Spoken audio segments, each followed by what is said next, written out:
Welcome to 1530. This is episode 12. We'll be covering Indian Wells, and we'll be talking about all the cool matches I was able to go see and some of the statistics there. There's a lot of big names that are moving on and some that flamed out early. So we want to get into the numbers behind that. But my name is Ben. My name is Matt, and we're just two tennis fans on opposite sides of America trying to bring stats to the tennis world. Why don't you start us off with the stat of the day? Stat of the day. So stat of the day, we have 81%, and that is 81% of break points saved. And so before we get to Indian Wells, we want to kind of recap and cover Acapulco. This was the ATP 500 tournament. It's kind of the warm-up, getting ready for the hardcourt season, mini hardcourt season, I guess, of Indian Wells in Miami. So Nick Kyrgios had a pretty amazing streak there. He beat, let's get the full list of players so I don't do him not justice. He beat Rafael Nadal, of course, in a tight three-setter. He beat Stan the Man in a three-setter, John Isner, and finally Alexander Zverev in the final.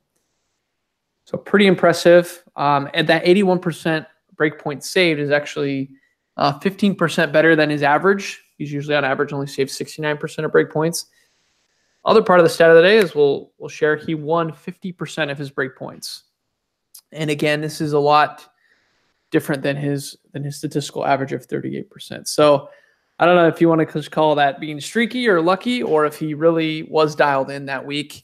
I guess it just shows that if the players like Nick Kyrgios are on their game and focus mentally on those break points, that they can beat anybody, I think is what I'm getting from that. Now, I'm not sure if he's here to stay or if that's going to be his new average, but I know Nick can be very streaky. Well, no, we've said that about Nick before. His ceiling is high, but how often he actually reaches that is the problem with him. Is Exactly. Not consistently. Exactly. It was funny. He even was joking when I think he was talking to some commentators, and he was saying how happy he was with his run, but he was also saying, yeah, I should probably get myself a coach. I should probably get serious. But that was just kind of maybe him speaking out loud, and didn't obviously end up doing anything for Indian Wells. But it's just funny. I think he knows what he needs to do, but it's also kind of, I think he enjoys where he's at. We've been a little bit lazier, if you want to call it that. But yeah, it was pretty funny. That's a good term for it. Yeah, exactly. And then, of course, on the other ATP 500 warm-up, Federer won his 100th title. So congratulations to Roger Federer. Yeah. He beat Tsitsipas in the final. We're not going to cover numbers from that, but just great that he was able to get revenge from the Australian Open. Obviously, the numbers looked way different than the Australian Open match, especially Tsitsipas's. But yeah, so that's we're happy for Federer. So now I want to talk about Indian Wells and the matches I was able to watch, and then we'll get into those numbers behind the matches. So I was there. My wife and I went. We saw the second round, 2 days, the Saturday and Sunday, and we got to watch some pretty good matches. So we started off on Saturday. Of course, when you get the list of stadiums there's the way our tickets work is Stadium 1, we'd get some high seats, so it wouldn't be as close or intimate with the players. So we wanted to start off, especially during the day, to be in all the smaller courts. So first match that I saw that caught my eye the day before was Alex de Minaur was playing. I'd never seen him play. So he's the young Aussie that we've talked about a little bit. Really, really fast, really good returner. So he played the American qualifier, Marcos Giron. And we got to watch Alex de Minaur. He won the first set 6-1 very easily, running Marcos all around the court. Then it was really cool to see the comeback. Giron actually beat him in the next two sets, 4-6, 6-2. Yeah, Alex service games definitely some to be desired. He had some improvements there, but still a great match. The crowd was into it. Alex is a great returner, very, very long points and quick points there. So that was a pretty fun one. From there, we went over to court Stadium 3. I believe that was in Stadium 5 or 6. We went over to watch a little bit of Raonic and Querrey. And it was funny when we got there, it was just getting into a tiebreak in the first set. And the tiebreak was extremely one-sided. Raonic wants is 7-1. And my wife was like, oh, this is kind of boring because most of the points were huge serves that were not really returned because neither guy's the best returner. Raonic isn't bad, but it was pretty funny. She's like, yeah, not the best. So we didn't stick around for the second set, but Raonic won it in straights, 7-6, 6-4. So we wanted to go see Tsitsipas, and I think Matt's going to have more on this in a minute with the numbers, but we wanted to. The Alex de Minaur match was just really exciting, so we stayed there, and I was like, oh yeah, maybe we'll make it over. Tsitsipas dropped the first set. Maybe we'll make it over if he can come back and go to a third set. Long story short, never made it to a third set, so unfortunately I missed Tsitsipas. Being in Stadium 1, maybe, I don't know, it was intimidating for him, but he lost his first match in Indian Wells. We got to watch a little bit of Alexander Zverev. Line was super long to get into that, so it's just we got to watch the second half of the match, but he was pretty dominant. Despite being sick, there's a big viral illness going around this year in Indian Wells. I know Serena had to deal with it, Sasha Zverev and other players basically talked about that. So, speaking of Mr. Nick Kyrgios, we got to go watch Philip Kohlschreiber defeat Nick Kyrgios in straight sets, 6-4, 6-4 in Stadium 2. And that one I knew was going to be a popcorn match. I'm not going to lie, I didn't think it would be that one-sided, especially on Nick Kyrgios losing. But Kohlschreiber is a good, wily veteran. But let's get into the numbers of that. So I have them posted right here. So really the takeaways, because I have also Nick Kyrgios's career stats comparing it to, right? Just like we talked about the break points. Well, did he follow up like he did in Acapulco? He certainly did not. He won 0% of break points. He had five chances. And as far as break points saved, remember when he saved 81%, in Acapulco, he saved 50%, 2 out of 4. So I don't know if it wasn't the same intensity. He did, and it was funny, he only, I think, smashed one racket. And besides that, didn't really seem to be like maybe emotionally as invested in the match. I don't know, but seems a lot calmer than normal. Maybe that's a bad thing. Maybe he didn't really care. I don't know. But the numbers besides that, so if you compare first serve points won, percentage-wise, it's comparable. It's a little bit lower. It's like 7% lower than his average, but still right there. The key for me is the second serve points won. He only won 47%, especially against a guy like Kohlschreiber. He's crafty, but he's not a huge returner. That's extremely low. Even though it's only like 4 or 5% lower than his career average, that's putting him under more pressure. Anytime he gets to a second serve, he's not even winning half of them. So I think that put him under a lot of pressure. And then the returning numbers actually were even poorer. He only won 18% of first serve points, and then second serve he won 41%. And so this is in contrast to, of course, like I said, Phil Kohlschreiber is winning over 50%, and then he can't even win 50% of the other guys. So kind of demoralizing, and comparing that to his career stats, the second serve return points won is about 7% lower than his average, and then the first serve is 8%. So maybe not huge differences, but I think it's enough where he's not really able to take away anything from Philip Kohlschreiber's serve, and then he's on pressure every time he hits a second serve. Still 2 tight sets, but it went the other way for him. So then we got to watch Nishioka beat Bautista Agut. I think that's probably the biggest surprise of the day, even more than Alex de Minaur losing. So he lost 7-6, 6-4. We actually had night match tickets, but the Bautista Agut match was so good, we stayed and didn't watch Djokovic. My wife really likes Naomi Osaka. She turned on the TV one time with me and watched a little bit of that kind of randomly. So we watched her. That was actually pretty fun. She's the defending champ here. This is before she even won the U.S. Open. She won here at Indian Wells first. So that was pretty much our first day at Indian Wells. Any comments, Matt, over the Nick Kyrgios match or any of the other matches? Were you able to watch any early round coverage? No, I watched a few points from Rafa in the quarterfinals. But yeah, that's it. So that's great Rafa. that you're able to get in and watch that. Not surprised. Watch one person, you're gonna watch Rafa. That's fair. That's fitting. You gotta do what you gotta do. You do. You gotta support your guy. Okay, so now I'm getting into the second day. Second day, I don't know what it is about both days, but we happened to pick a good first match both days. It was on a smaller court both days. Both went 3 sets. Both had a really good atmosphere. This one was Andrei Rublev, the young gun. Definitely excited to see him. It's funny. He's kind of a smaller build dude, but the power that guy has is insane. He beat the veteran Robin Haase, I believe, from Netherlands, 6-3, 3-6, 6-3. So this match was like a teeter-totter on who had momentum. Haas was super good at getting the extra ball back, getting these overheads back, anticipating the return. But Rublev that guy was just dictating with his forehand.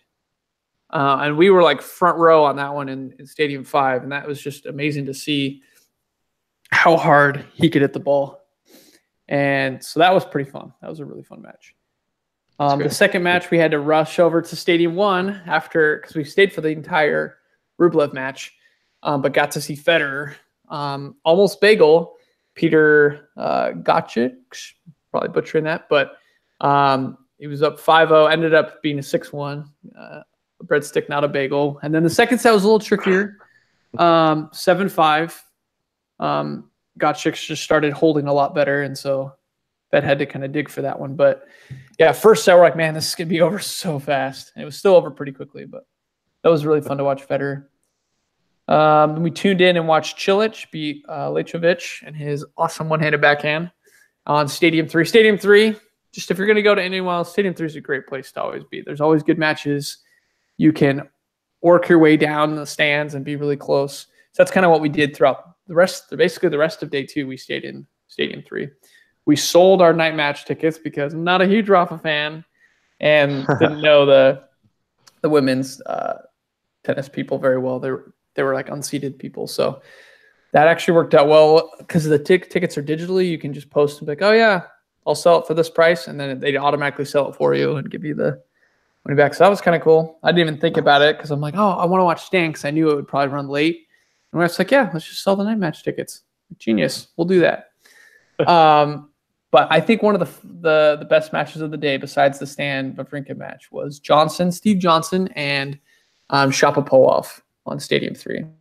This was super, super fun. So Shapovalov, the Canadian, he's been a little streaky, but watching that kid with that one-handed backhand and trying to dictate with the forehand, as a lefty too, that was amazing to see. Steve Johnson fought really, really hard.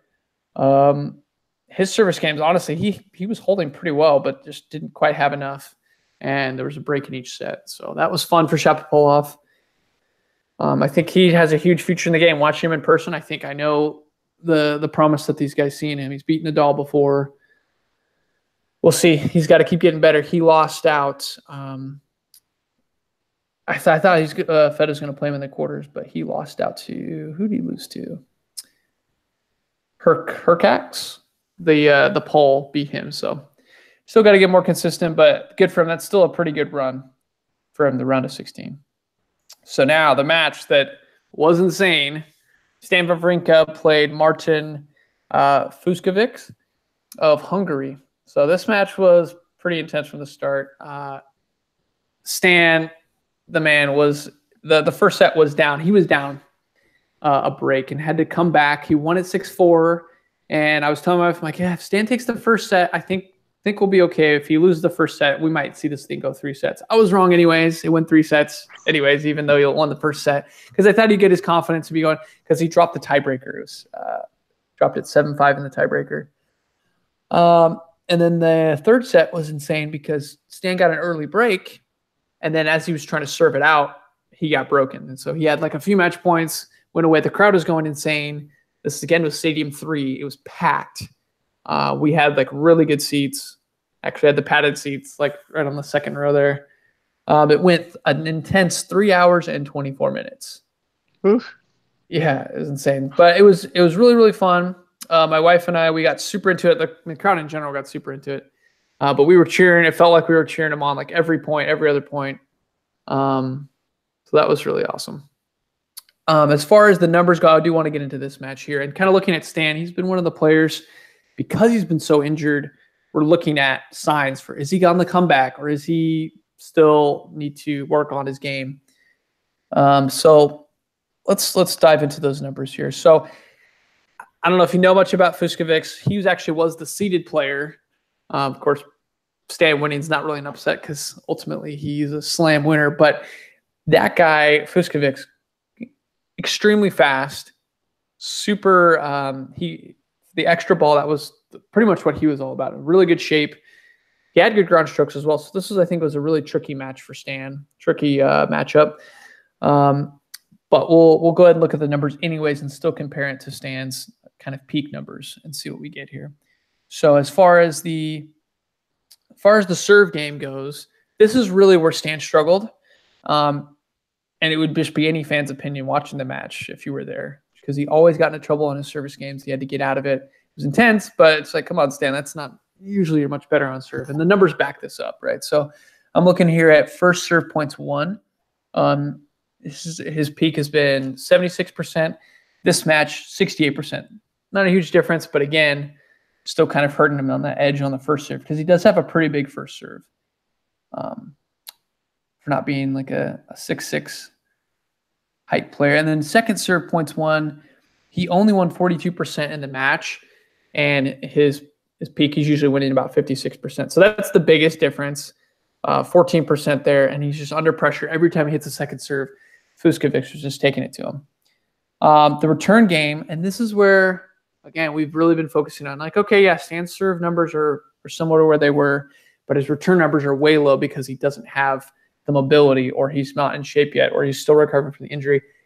The return game actually tells a good story here. So he won 36% of first serve points won, which is actually even better than his career peak of 28%. And second serve return points was better as well, 55%, and his career was 49%.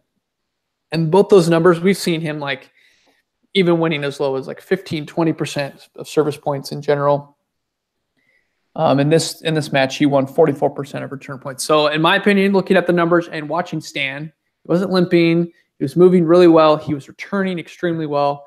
The return numbers are close to his peak numbers, even better. He had to get out of jail a few times on his serve, but I think his serve numbers, there was nothing like super wrong with his serve. I think part of it was just the opponent he was playing. So for me, watching Stan, I feel like he could be a force this year if he continues the same peak, the same rise that he's doing right now. So he did get beat really badly by Federer, but yeah, I'm definitely bullish on Stan this year. And last year I was getting a little bit worried about him. This is as I'm looking at these stats real fast. You didn't mention that they each had to fight off. Stan had to fight off 25 breakpoint chances, and Marton had 23 breakpoint chances. That is a lot of chances on both sides of the ball. Yeah. So yeah, wow. So Fuskovic converted what, 4 of them, and Stan converted 6 of his. Yep. That's a lot of pressure on both of these guys' serves. It's a lot of times to fight off. I mean, yeah, it's a 3-set match, but no, that's what I felt. I felt like every service point. game. No, just to your point, I felt like every service game, Stan was either fighting off multiple break points or barely holding. Like pretty much every service game, he was getting into trouble. Like I said, it's not like he was missing that badly. It wasn't a ton of unforced. A lot of it was just the good rallies, man. Really long rallies because Fuskovic was everywhere. He was really hard to hit, winners against. Gotcha. Yeah, that looks like it would be an interesting match. Yeah, it was. Find that one. It was really fun. It was super fun. That was definitely one of the best matches. I mean, 3.5 hours of intensity, but it was fun to be. I mean, not that I'm necessarily influencing the outcome of the match, but still giving the come-ons to Stan, kind of boosting Stan and being part of the atmosphere was awesome. It was probably one of the best matches I've ever seen live. That's awesome. Yeah, it was super fun. Well, and that's one of the we're not paid to promote Indian Wells here, but it's one of the awesome things about that tournament. I mean, all the major players are there, and you can get so close to them. Yeah. Except for, I guess, on the 2-3 top courts, obviously you have to pay to get closer. But I mean, they all play even down to the lowest seed. the level of tennis that they play is just insane. And so to be able to get as close as you can in Indian Wells, it's an awesome venue. Yeah. Awesome opportunity. Agreed. Well, and that's something my wife and I talked about as well. She actually, she's watched tennis with me a little bit, watching Federer and stuff, but hasn't enjoyed it as much on the TV.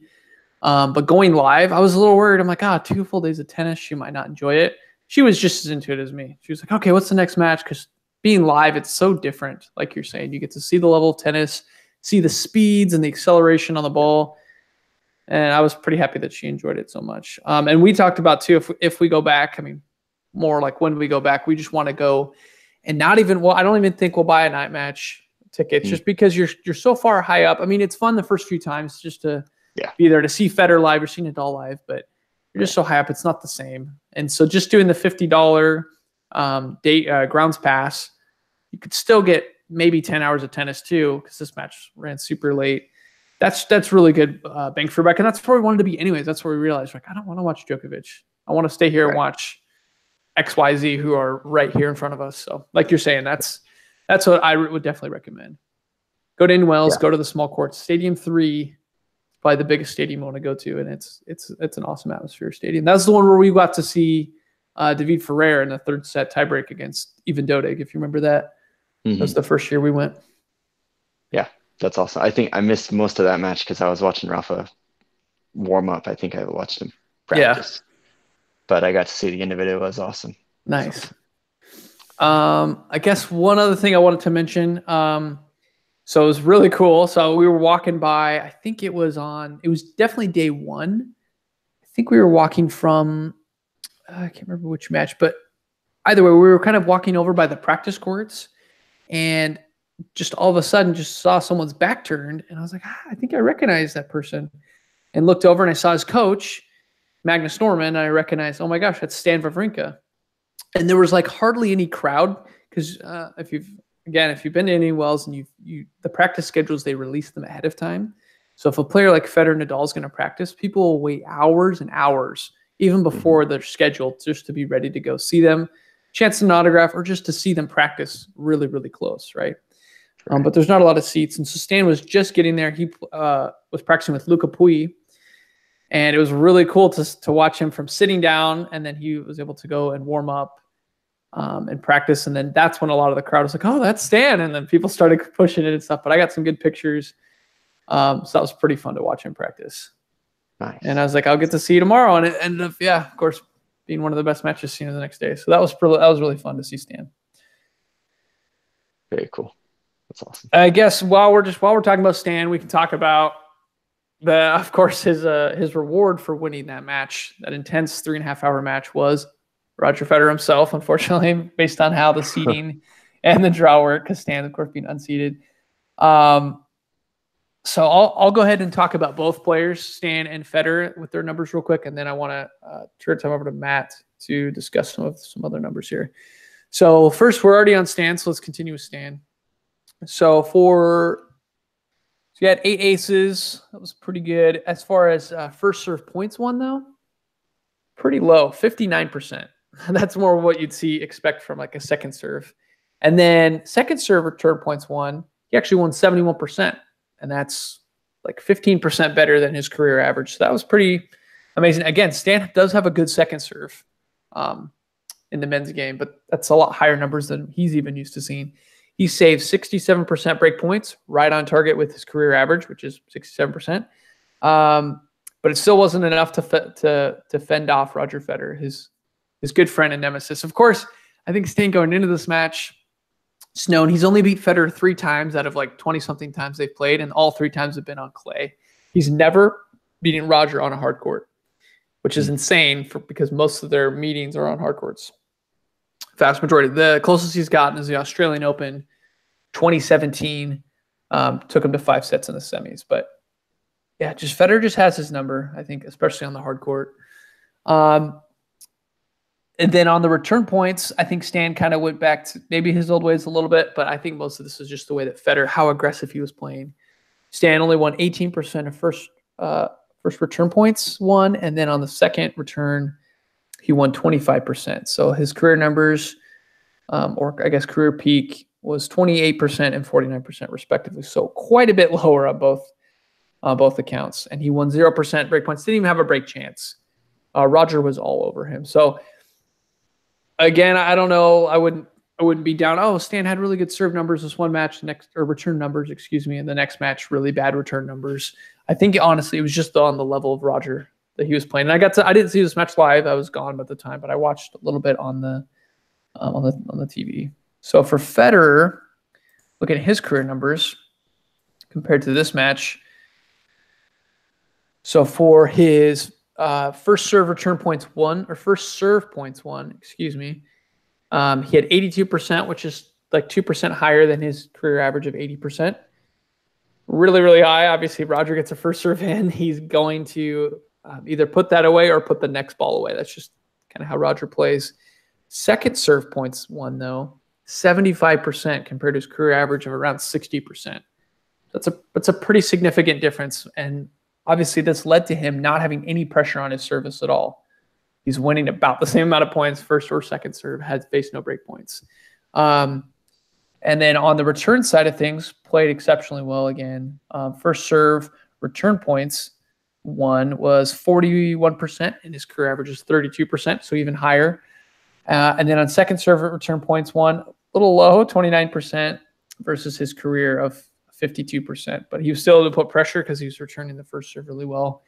And some days Federer, I get maybe he feels the serve a little bit better, what he's talked about and to commentators before. But yeah, overall he won 2 out of 6 break points, which is 33%.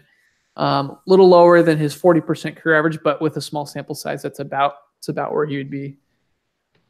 So yeah, Federer extremely dominant on the serve, dominant on the return, at least on the first serve, and this leads to him beating Stan pretty easily, 6-3, 6-4. Yeah, Fed plays well at Indian Wells. I feel like he cruised this whole tournament so far. Yeah. Yeah, I think his last 4 appearances, they said he's made the final. Obviously lost last year to Del Potro, won the year before against Stan in the final, and then the other 2 times lost to Djokovic, both years in a row in the final. So like you're saying, he just plays really well there. I think the desert air there allows the ball. He's able to control it a little bit better, and he just enjoys being there. But it's funny, the other players, they just don't seem to do well there. Murray's never won it. Cilic never seems to go very far. He at least got through the second round this year, but it's weird that some players with big games, you think they'd be able to dictate, and they don't do very well. Yeah. So it's odd. All right. Before I go into Djokovic, you want to cover Tsitsipas and kind of the numbers that you saw there? Sure. Yeah. Let me see. Let me find it real fast.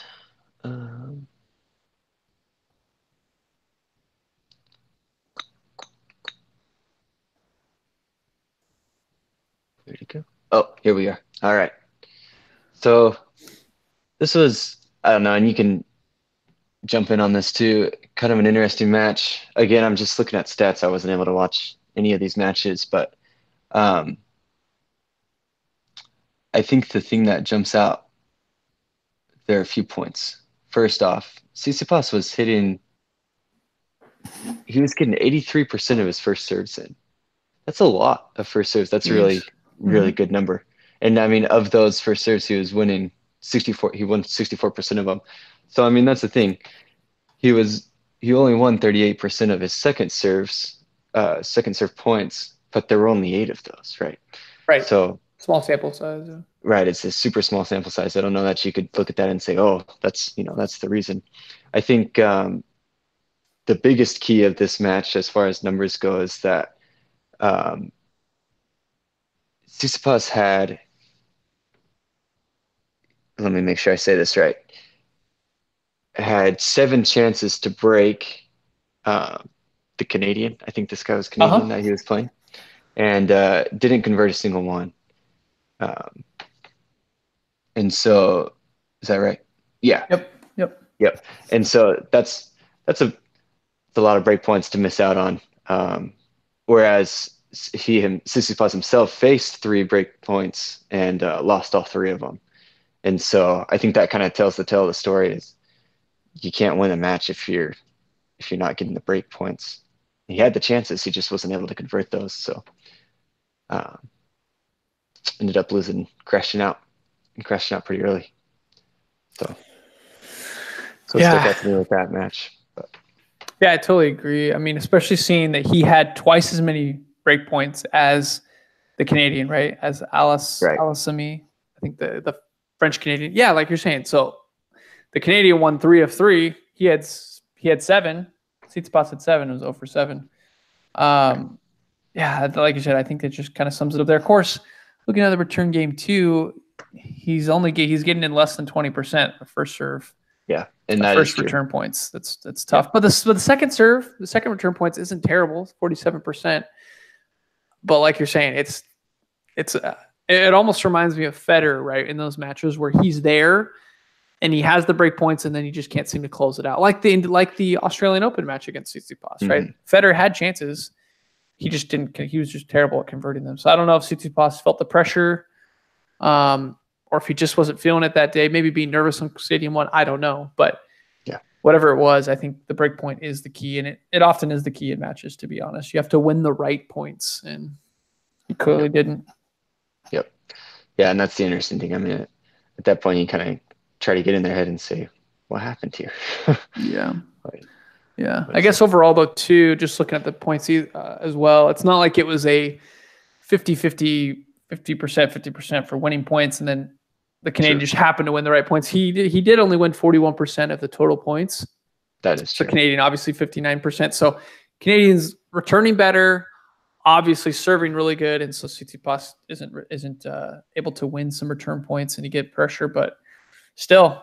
The way tennis works is if he wins some break points, it doesn't matter about all the other points. So looks like he was getting dominated a little bit. Yeah. Well, and I feel like when Tsitsipas made his run in the Grand Slam, yeah, that one I think that he beat Fed. I feel like he was just a lot more clutch. He took advantage of the break points that he had, and he also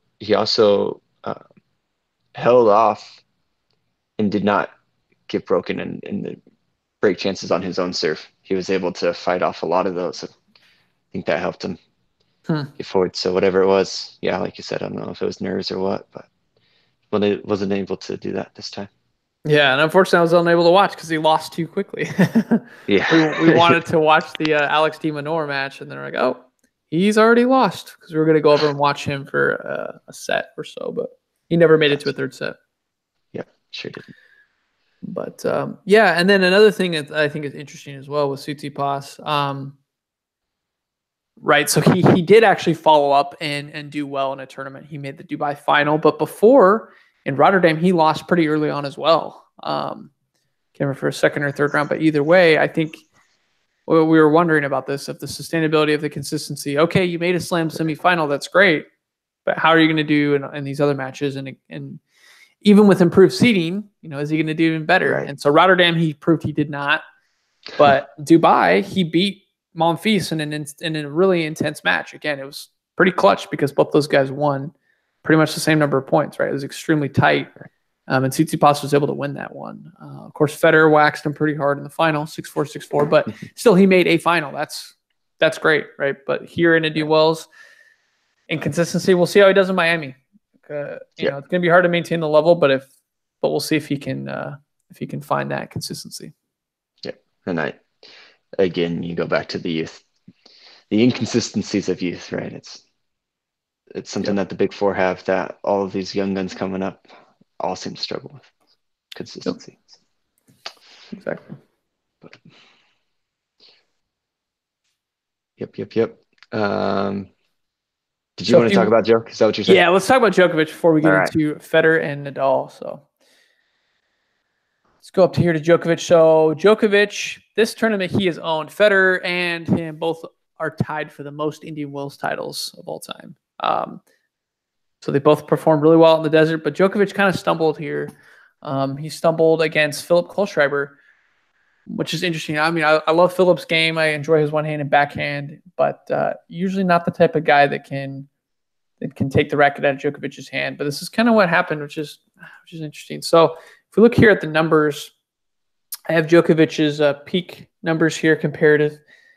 compared here. So on the first serve, about the same. First serve points won. But when you get into second serve points won, this is what's really concerning. It's not a small dip, it's a huge dip. So Djokovic, we know, does extremely well on the second serve. He wins about 56% of his second serve points won. This match was 42%. How many he won in the match? Pretty huge dip. As far as break points, he saved 25%, which is lower than his peak numbers of saving 68% break points. Again, small sample sizes, but still you'd expect Djokovic to save a few more. He's extremely hard to break. And then when you go to the return game to look at that, he's returning on the first serve return 31% versus 34% of his peak. So about the same, a little bit less. But then on the return, Djokovic usually wins 58% of second return points won. And here he's 47%. So again, another big difference, right? Over 10% drop. And that's where we know Djokovic is one of the best returners in the game. He puts pressure. When it's the second serve, that's when he makes you pay. He didn't really make Kohlschreiber pay that much. And then break points won was 1 out of 5, so 20%. Again, we know his peak numbers are going to be better than that, and he wins 43%. So obviously not able to capitalize on the break points that he has or save them. But I think for me, it's a weird match, but obviously you have to win more of your second serve return points against Kohlschreiber, right? Kohlschreiber is a good server, but Djokovic is one of the best returners. He needs to put more second serves returns in play, and then he has to win more second serve points himself. So a very weird match to me. It's concerning if these numbers continue. I don't think he'll be winning many slams with these numbers, but for me, I think this is a one-off. I wouldn't say Djokovic is done because he's been so dominant. Yeah. Maybe there's some rust. He hasn't played since the Australian Open win. Meanwhile, even Federer and Nadal, everyone's played at least Acapulco or Dubai. So I wouldn't raise the red flag right now per se, but if we see numbers more like this, and I wonder if he's going to decline, if this is the way he does it, he just can't, second serve, he isn't winning as many points. It's a weaker second serve, and then returning, he's just not moving very well on the second serve return. But very weird match. Like I said, the number difference, man, why is it such a big difference? But credit to Kohlschreiber, I guess we can say. And then Djokovic was just a little bit off. And then when I watched this match too, Kohlschreiber hit some good shots, and then Djokovic is like, okay, I'm there. He gets there, but then he whips pulls the backhand up the line and it's wide. So just shots that you would normally make on the pass, he just wasn't really making. So again, I would credit more to an off day and some rust. Yeah. Well, and I think it's interesting. I don't know, maybe this is just me, but I feel like you expect when players come back from injury to take a little bit to warm up. But that hasn't really been the case with the big three, because Fed, Rafa, and Djok have all been out for some good amount of time in these last couple of years. And I mean, Fed came back and played better than he had before he was injured, and Rafa did similar things, and Djok kind of followed the same way in the way that he played last year, and came back and just went to town on players. And so I think this kind of play is what we kind of expected when he originally came back. He's just doing it out of order. I don't know. I expected him to be a little bit more human than he played last year. So maybe he's just, actually finally feeling the effects of maybe a little bit of rest coming back. But I'm just joking. No, I think this is unusual. If I recall though, this match was delayed, right? They played like Correct. A game or two and then got rain delayed. Correct. Yep. So who knows? It could have been a different result that night, because he was into Kohlschreiber. They played one game, and then they were into Kohlschreiber's second service game, and it was like deuce. And Kohlschreiber had to go back and win the game the next day, which he did. But like you're saying, maybe something different would happen. Rain delays do weird things to momentum in tennis. It's weird. Yep. It's a good point. Though I do want to say, though, Djokovic, he did kind of struggle coming back, right? That's true. I don't know if it was elbow in the French Open, but it was, once he figured it out, then it was just like clockwork again. So yeah, I don't know. Djokovic sometimes it's hard to read for me. I agree. Yeah, he struggles So to no, random players. You're like Sam Querrey at Wimbledon. But you're like, well, yeah, maybe there's injury. Like, I don't know. I think obviously the players keep things close to the chest. So sometimes you don't know if is it the level of the opponent or is it just Djokovic is just kind of playing poorly. It's weird. yeah, that's a good point. Yeah. Let's see. So where are we at now? So now Roger Federer, Rafael Nadal. So if you're a Federer or Nadal fan, how are you feeling now? Yeah, we're finally getting the matchup that we all wait for and haven't been able to get in a while. Yeah. Well, I guess not in a while, but it's been surprisingly elusive. Yeah, it has. When was the last time that they played? Was it I mean, definitely obviously not this year. Last year, 2018. I don't know if they played in 2018 actually. I don't know. I know that Fed has the last five on him. I know. I do know Four of that. them were in 2017. Yeah. Yeah, I think the last time I can remember is Shanghai 2017 because he beat him Australian Open, Indian Wells, Miami, Yeah. Basel the previous year, and then Shanghai. Yeah. So I don't think they played in 2018. Could be I don't wrong. think so. I can You're right. check, but Yeah, Fed has definitely had Rafa's number. And I don't think tomorrow is going to be much different. Rafa called the trainer out today and his knee's been giving him problems. So I don't know. I'd be surprised, honestly, if Rafa makes it all the way through the match. interesting. Okay, I didn't know about the injury thing. Yeah. Yeah, his knee was flaring up. I mean, obviously Hatchinoff, because even just looking at the score, I was only able to follow the score today, not able to watch. Just following the score, I know obviously Hatchinoff, even though he hasn't beaten Rafa, the last couple times he's been in it, right? The U.S. Open in particular, I'm thinking of, he won the first set, and then it was a bunch of tiebreaks after that, and Nadal won those tiebreaks. Looking today, I'm like, oh, not surprised, tiebreaks, but yeah, I guess not watching the match, it's hard to tell physical problem. Yeah. Yeah, no, he's catching up, he's a huge server. And so it's always tough for Rafa to play. Yeah. But yeah, so we'll see. I'm hopeful, but not getting anything getting too excited for. Yeah, especially Indian Wells. I mean, Nadal has won it a couple times, but what was I think last time was 2013, but yeah, injuries, it's going to be hard. I was gonna go all into it on you. I'm like, oh. Yeah, better because I thought you were going to be a little bit more like bullish on Nadal. No pun intended on the bull. Yeah. Yeah, I'll concede this one. Okay. Yeah. I mean, it's just weird because because I think if Nadal would have played him last year, at least the second half, because last year was really two halves for Federer. First half of the year, pretty incredible winning the Australian Open, making the Indian Wells final, but kind of after that he fell off pretty hard and didn't really play very well. So I think if Nadal would have played him second half of the year, it would have been a toss-up or Nadal winning probably, but I don't know about first half. And this year it's like, well, which Fed are we going to get? The 2017 Fed who's unbeatable, or are we going to get the 2018 second half of the year Fed? So I think from the numbers, like I just talked about the Stan match, and even you have this other, his semifinal match here, I think we have the Fed of 2017, or at least the first half of 2018 right now. No surprise it's Indian Wells, but his numbers are as good, if not better, right now. So I agree.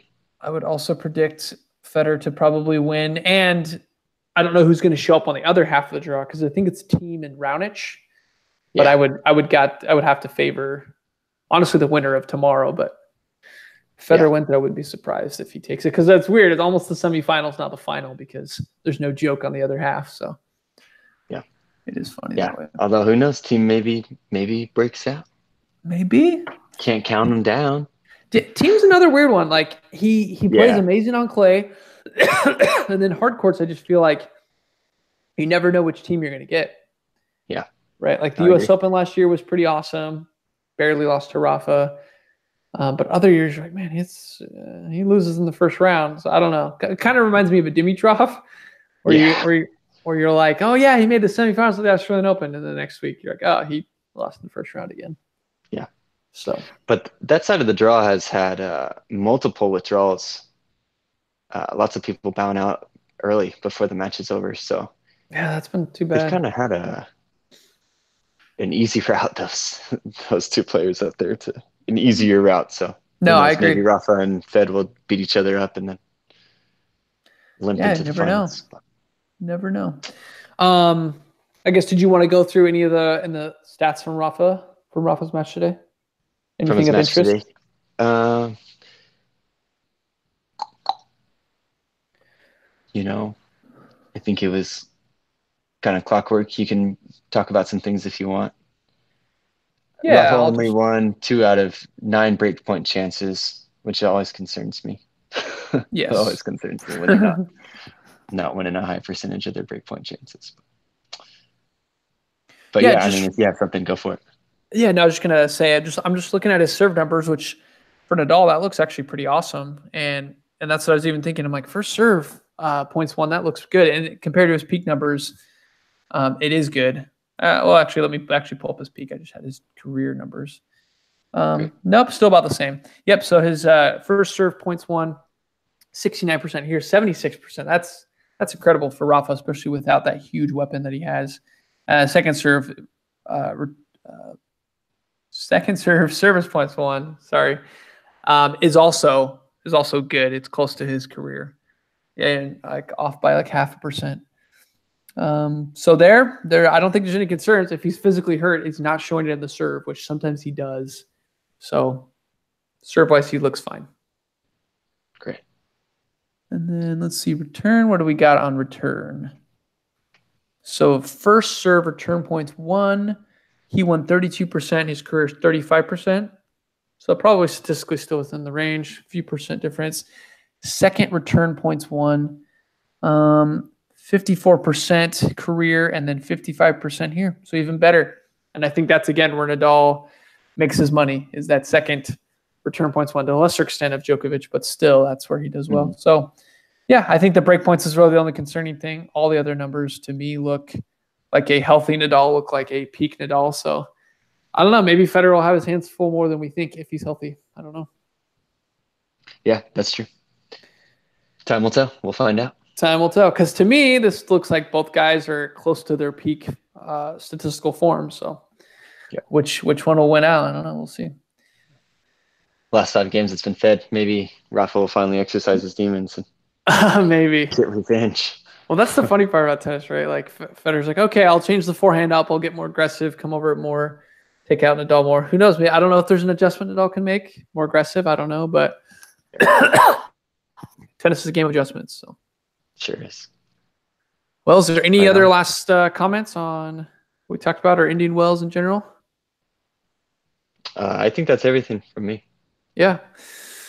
Me as well. Just obviously super excited that I got to go to Indian Wells, watch some good matches.